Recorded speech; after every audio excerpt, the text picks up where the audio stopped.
Voici 5 petits jeux qu'on peut faire à partir d'un questionnaire à choix multiples. Un questionnaire à choix multiples, c'est donc une liste de plusieurs questions. Pour chaque question, l'élève a le choix entre plusieurs réponses et une seule est correcte. Un jeu qu'on peut faire à partir d'un QCM, c'est par exemple « Dessine-moi un monstre ».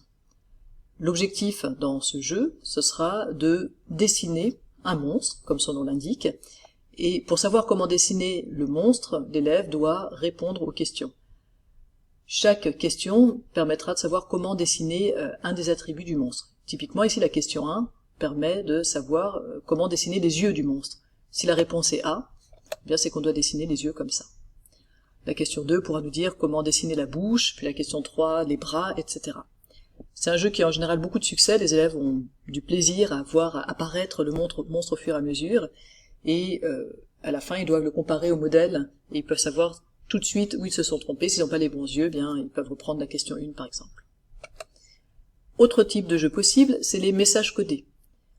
Dans un message codé, chaque question va permettre de donner un élément du message. Alors ici, je donne un exemple très simple.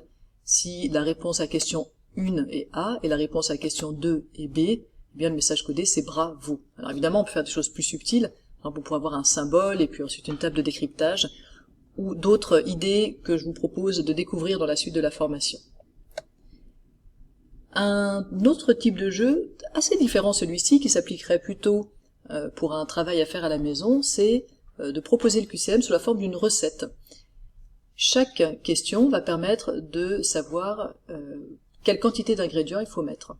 Typiquement ici, la question 1 nous permet de savoir combien de farine il faut mettre. Alors si la réponse à la question 1 est A, eh bien vous devrez mettre 50 grammes de farine dans votre recette. La question 2 pourra donner par exemple le temps de cuisson, la question 3 la température de cuisson, la question 4 la quantité de sucre, etc. Alors évidemment, ici le feedback n'est pas immédiat, à moins de goûter le gâteau, ce qui est peut-être un peu tard, c'est un peu dommage de se tromper.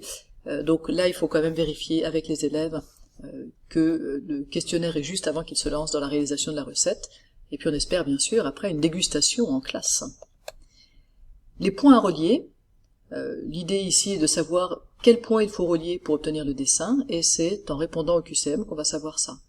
Par exemple, si la réponse à la question 1 est A, eh bien je sais que c'est le segment IO que je dois dessiner. À la fin, on obtient un dessin, et c'est assez facile aussi de voir si on s'est trompé, et de savoir où. Enfin, dernier jeu que je vous propose, c'est un qui est-ce. Alors un qui est-ce sera plus adapté quand nos questions ont 2 réponses au choix, typiquement des vrais-faux. Et là, chaque réponse permettra d'avoir un des attributs du personnage qu'on cherche. Par exemple, la question 1 nous dit si notre personnage porte ou non des lunettes. Si la réponse est A, notre personnage porte des lunettes et donc je peux éliminer celui-ci. La question 2 me dira par exemple s'il porte une barbe ou pas, la question 3 pourra me dire s'il est souriant ou triste, etc. L'élève pourra vérifier à la fin s'il s'est trompé ou non en donnant le nom du personnage qu'il a découvert. Alors c'est un peu plus difficile parfois de savoir où on s'est trompé, donc il faudra qu'il fasse un peu de recherche si jamais il ne trouve pas le bon personnage. Voilà pour 5 petits jeux à créer à partir de QCM. Dans la suite de la formation, on va bien sûr entrer en détail dans ces jeux-là, et puis vous avez des modèles pour pouvoir faire vos propres jeux à partir de votre questionnaire, ou vous pouvez aussi bien sûr concevoir vos propres modèles.